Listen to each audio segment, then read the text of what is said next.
There's no question to me in my lifetime the media has leaned left more than it has moderate to right, and they're paying the price now. A lot of consumers have spotted it and don't like it.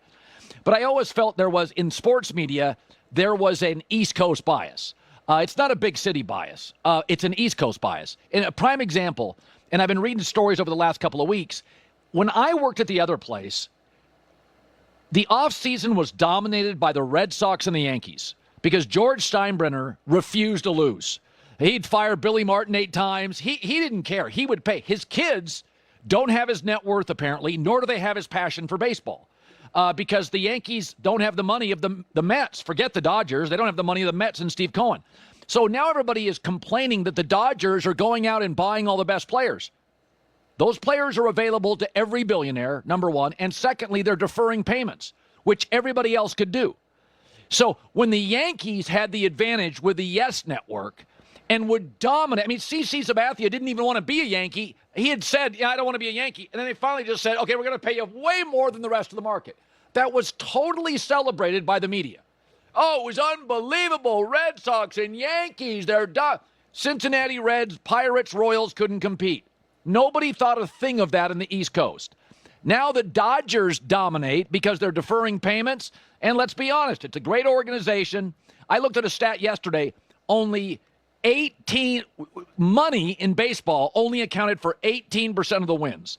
That there was some analytic that the Dodgers obviously can go buy better players, but Ohtani didn't even pitch last year. He was just a batter. This year he's going back to pitching and hitting.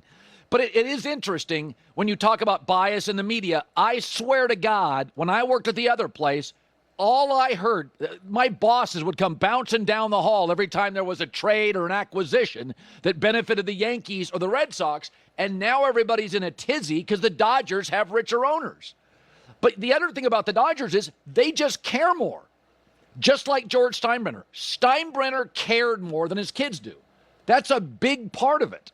And the Dodgers, all these billionaires could defer payments. They've just figured out, with some risk, a way to do it. It hasn't always panned out. A couple of their, acquisitions have not gone as planned. They didn't turn out to be the human being they thought or the player they thought. But I don't buy all this, what the Dodgers are doing, it's ruining baseball.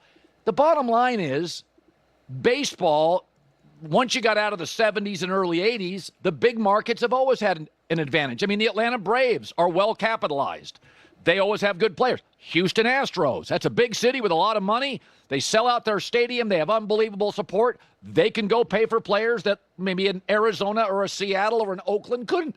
That's baseball. If you want to have a rigid salary cap, owners could do it. They don't want to. But, I'm reading stories as we're in spring training now. Give me a break about lamenting what the Dodgers are doing. Anybody could do it.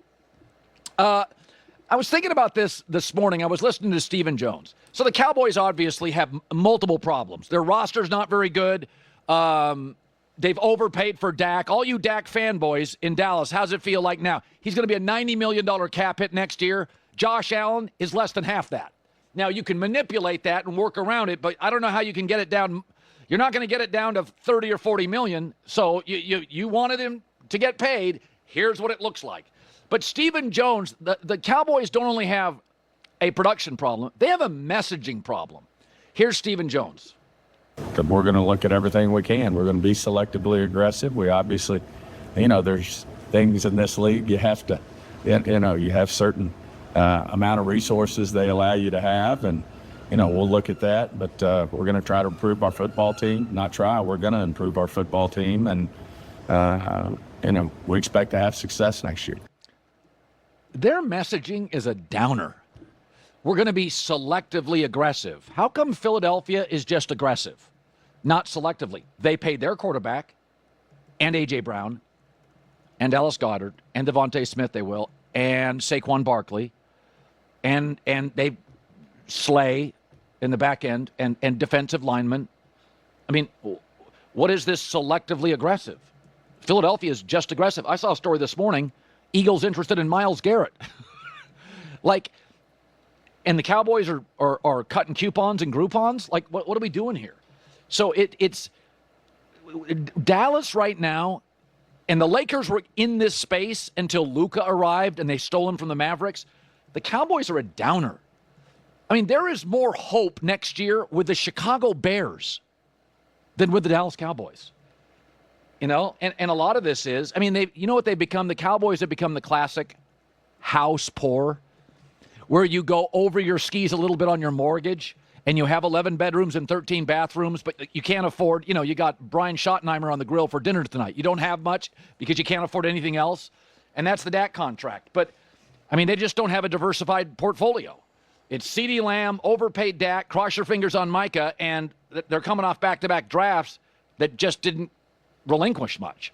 So, but I find the Cowboys' messaging is, how long are they going to be up against it? Like, how many years? I mean, the Denver Broncos get really behind the eight ball with Russell Wilson's contract. And for a year, it's ugly. The following year, they're in the playoffs. They get Bo Nix. They hit on like 4 draft picks. They're fine. Like, they're getting out of the woods. Like a year and a half later, they're getting out of the woods. Now, Cleveland's a mess, but if Cleveland gets Shedeur Sanders or Cam Ward, they'll be fine. Like, how many years do you have to hear about the Cowboys? Well, we'll be selectively aggressive. What does that mean? I mean, at one point, the Rams were paying Jared Goff's salary in Detroit and Matt Stafford, and they were still aggressive. You start examining the Dallas Cowboys, and the messaging is bad, and it's a downer, and it's a bummer, and they don't have any money. Again, I'm looking at who the Ravens are paying. They can afford Derrick Henry. I look at Buffalo. They're paying a lot of people. They paid Amari Cooper. I mean, Philadelphia's paying everybody. San Francisco's paying a lot of people. I don't know. It's when I read the Eagles are pursuing Myles Garrett, and you're going to be selectively aggressive, and Zach Martin just retired, it seems problematic. You know my favorite moment today on the show? J-Mac. And this got J-Mac. J-Mac's been on this now for weeks, which is Channing Frye coming out, and I think taking a shot. I do believe it does feel a little bit like a shot at Barkley. And Charles obviously is I mean, it's an entertainment vehicle. Right. They do tend to bash more than certainly more than other NBA shows. But they're a league partner. That needs to be said. As a league partner, they're bashing, right? We're not league partners here at Fox with the NBA. TNT is. Continue. Well, okay, that's a good point. League partner. Should commissioners be telling journalists and opinionists what to say? No. I don't think so either. But when you turn on any show that does an NFL pregame show, are they blasting the players and ripping them? They're not that good. They're not as good as Dan Marino. What are the consumers saying?